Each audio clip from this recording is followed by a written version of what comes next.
之前有一期视频剩饭做的拉条，粉丝们特别喜欢。通过这段时间的这个仔细的琢磨，今天再用剩饭做一道豆角土豆焖米饭。准备的食材很简单，豆角切成小段，胡萝卜切丁啊，土豆也是一样，把它切成丁。切好以后的香菇也把它切成丁。食材准备好以后，我们接下来准备一个宝贝的宝。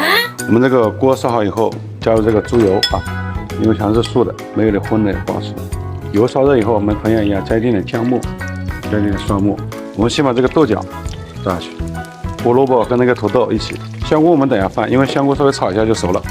是类似有点像煲仔饭。我们炒这个时候，就是说，土豆、胡萝卜不用去管它，我们只要看这个豆角炒成这种绿颜色以后，加入香菇，1勺蚝油，1勺半的生抽，再加1勺老抽。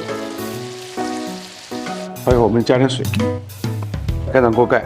煮个5分钟，在家里做的话，你要时不时的揭开盖，扒拉扒拉，看熟没熟。主要是就是说，看这土豆炸一下能炸透了，这就熟了。米饭搞里头，均匀的把它铺开啊，摊平以后就要改小火了。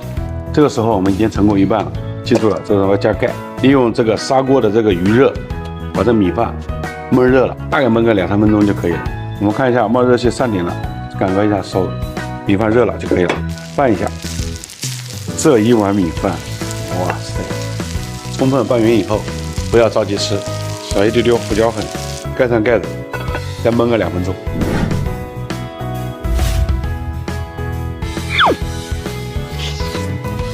太香了，我是这么评的，好菜无价，只要香是老胡的手艺，你来了可以免费送，但是要提前1天预定哦。走，我来走，给我儿子吃。